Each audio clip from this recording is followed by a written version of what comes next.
One Italian company owns Ray-Ban, Oakley, and Costa Del Mar.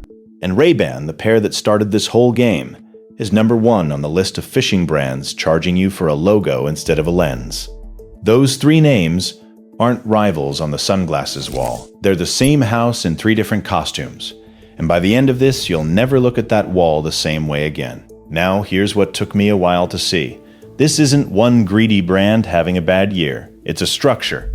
One company, EssilorLuxottica, makes the glasses, owns the stores, owns the vision plan, and quietly sets the price at every single step. And the thing they market the hardest, the polarization, is the one thing that costs almost nothing to put into a lens. So I built you a list, 7 names, and marketing tricks running the $250 polarization tax. Then 3 that actually earn your money. And one 30-second test you can run in any store to catch a liar on the spot. This is the video the brands hoped you'd never sit through. The 7 that tax you, the 3 worth buying, and the receipt that ends the argument at the counter. Starting with the brand that wrote the playbook everybody copied. Number 1 is Ray-Ban. And let's start somewhere you've already been. You've owned a pair. Classic Wayfarers, or the Aviators, the pair that felt like an upgrade the second it hit your face. That feeling is the product. The glasses are just the delivery system. Back before Luxottica bought the brand in 1999, a pair of Ray-Bans ran about $29. Today, that same silhouette runs $150 and up. The lens didn't get 4 times better, but the badge did. And the badge is what you're paying for. Now Ray-Ban isn't a fishing brand, I know that. But stay with me, because it's the blueprint every fishing brand on this wall copied. Take a name people recognize, wrap it around a commodity lens, and let the logo do the pricing. When Leslie Stahl sat down with the Luxottica CEO on 60 Minutes, back in 2012, he said the quiet part, straight into a camera, everything is worth what people are ready to pay. That's not a mission statement. That's the entire business model in 8 honest words. And once you've heard it, you start hearing it on every price tag in the store. So no, I'm not telling you Ray-Bans are junk. But you're paying resort prices for a lens that costs pocket change. That's number 1. And we've barely started. Number 2 is Oakley, and this one's got a body count.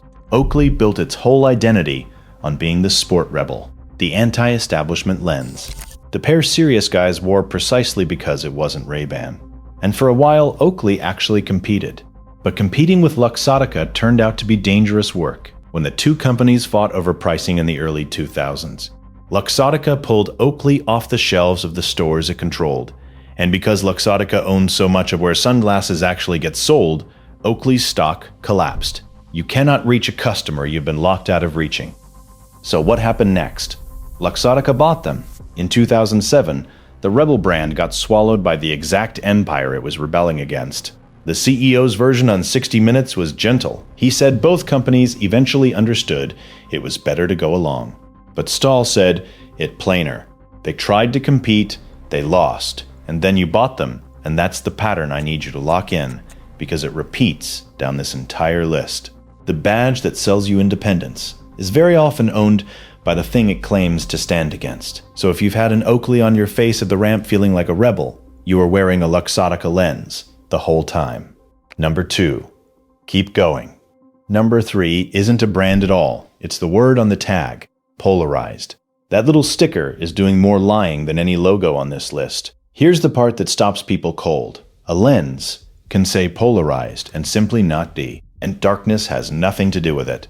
A jet black lens can have 0 polarization, while a lighter lens can be fully polarized, because tint and polarization are 2 completely different things. One dims the whole world, the other kills the glare bouncing off the water. But the counterfeit market has flooded the shelves with dark plastic that dims everything and blocks nothing. So how do you catch it? This is the receipt, and it takes about 10 seconds. Pull up a plain white screen on any LCD, and a laptop or a store display works best. Hold one lens up to it, look through, and slowly rotate the glasses about 90 degrees. A genuinely polarized lens will go dark, close to black, right at the turn. A fake just stays tinted the whole way around and never changes. That's not a party trick, that's physics. Screens emit polarized light, and when your lens crosses that light at 90 degrees, The two filters cancel each other out, and there's a second version if you've got a pair you already trust. Hold your known good pair against the new one and rotate 90 degrees, and the overlap should go black. One honest note, because you fact-check me, and you should, this works cleanest on an older LCD. Some newer phone screens are OLED and can muddy the result, so grab a laptop or a monitor if you can. Remember that rotation. It comes back at the very end, and it's the single most useful thing in this whole video. Number 3. Number 4 is the one that's going to sting, because a lot of you love it. Costa Del Mar. And Costa earned that love honestly. At the start, founded in 1983 down in Daytona Beach by a few fishermen who decided the world needed better sunglasses. Real glass lenses, built for people who actually fished all day. For decades, it was the cult brand, the pair the guides wore, the name you trusted precisely because it wasn't some faceless corporation. But the corporation came anyway. In 2013, the French giant Essilor bought Costa for about $270 million. And hold on to that, because half the internet swears Luxottica bought Costa in 2019, and that is flat wrong. It was Essilor in 2013. Essilor then merged with Luxottica in 2018 to become EssilorLuxottica, and Costa got folded into the Luxottica side of the house. By early 2020, the Daytona Beach operation that started the whole thing was shut down, and roughly 300 people lost their jobs. But here's the beat that turned love into resentment, and you can still feel it in the fishing forums today. Costa's warranty.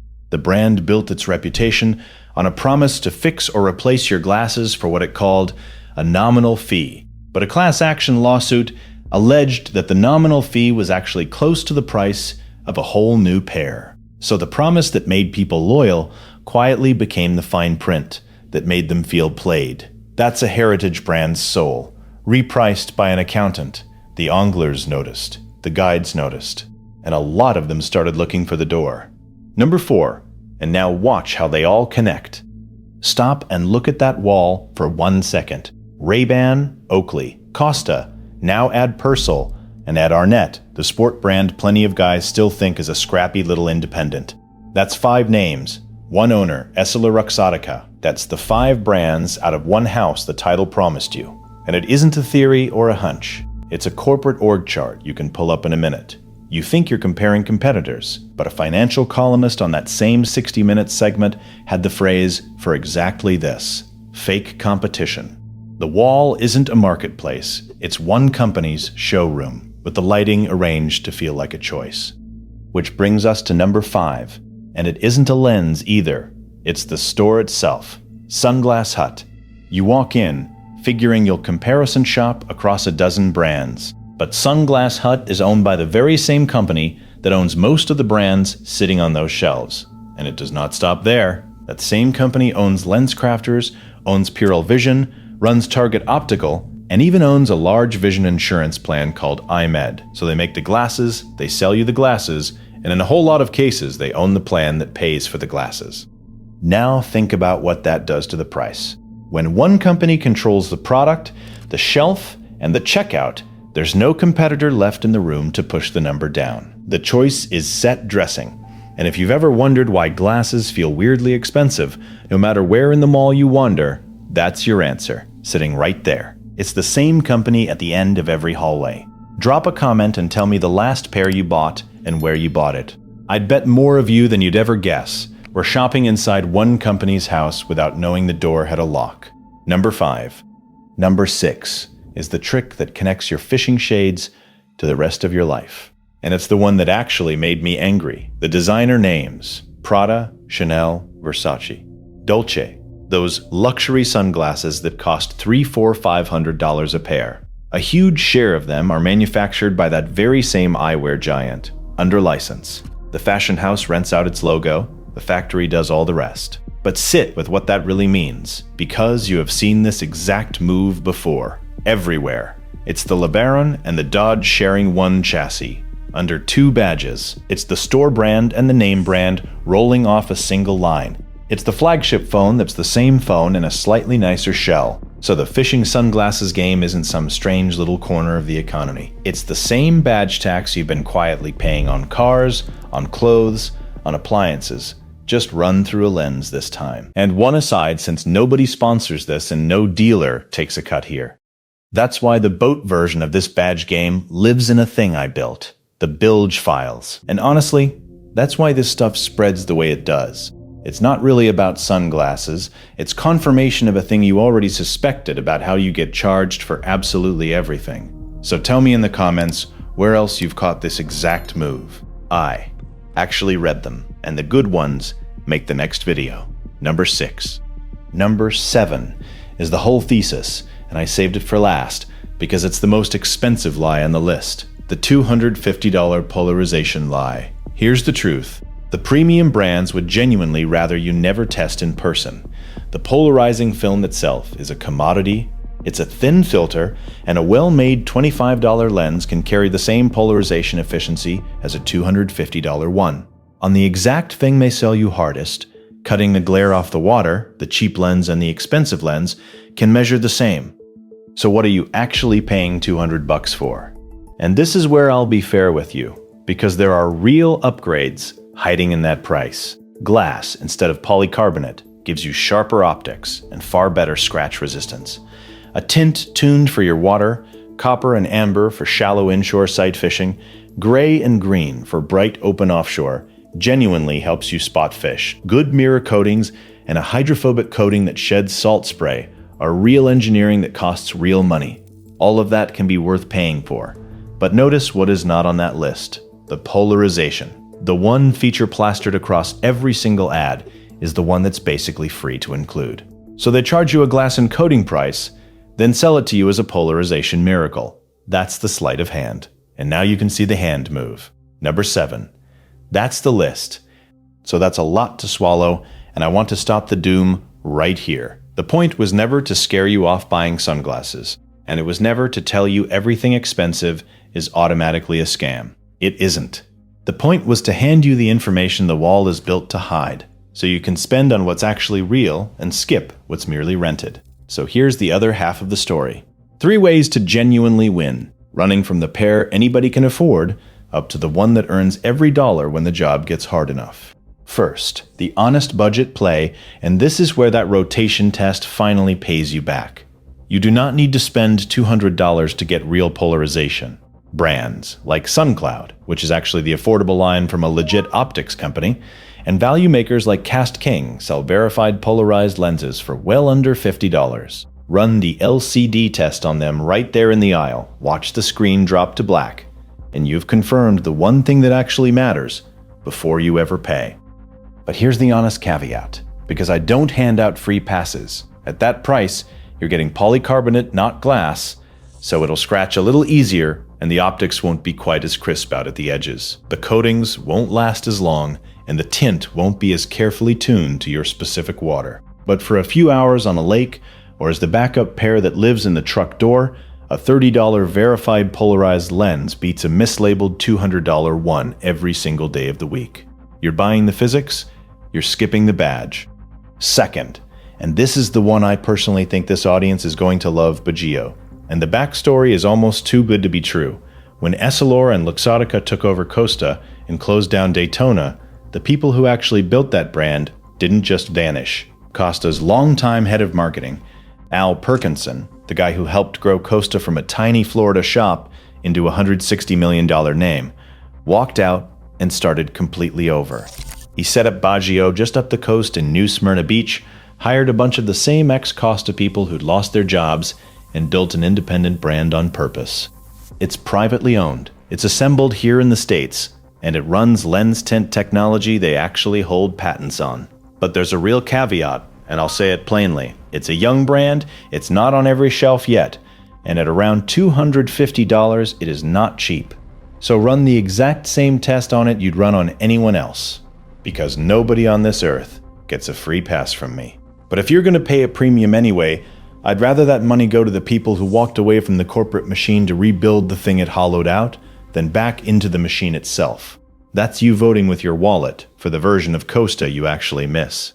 Third, and yeah, this is me half recommending a brand I just spent 5 minutes dragging. So hear the whole thought out. Sometimes the expensive glass genuinely earns it. If you are offshore from sunup to sundown, staring into hard bright water for 8 or 10 straight hours.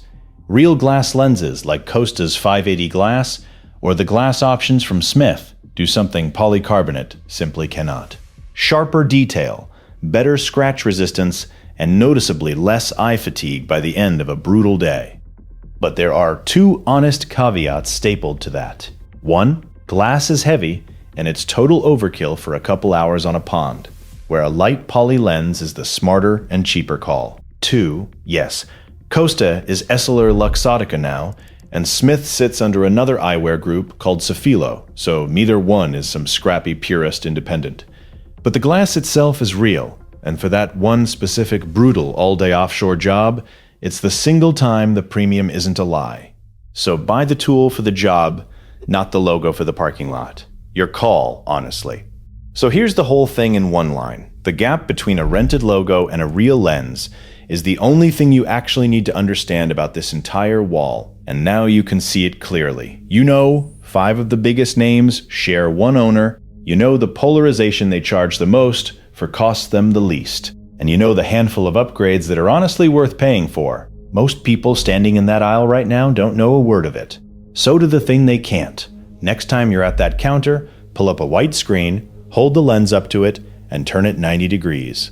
If it goes black, it's real. If it stays tinted, put it right back on the rack. And if you want a second opinion, glance at the glare on a car hood or the water through the lens and watch it vanish if it's the real thing. That 10-second turn is the whole con, undone in the palm of your hand. One ask, then I'm done. No sponsors, no dealer cut, ever, so I can name names. That same badge game runs on your hull, and you can't spin a boat against a screen to catch it. So I tore the major brands down and graded them. Last 30 years to fail in 5, in the hull and build quality rankings. Mine hid a rotted transom my survey missed. A bad hull is tens of thousands. This is under $20 once. You got the lens test free either way, and the grades and link are right below. And if you think the sunglasses game is bad, wait until you see what this exact same trick does to the reels sitting on your rod. YouTube thinks you'll like that next video, so click it. And if you made it all the way to the end of this one, subscribe, because the badge was never the build, and now you'll never quite unsee it.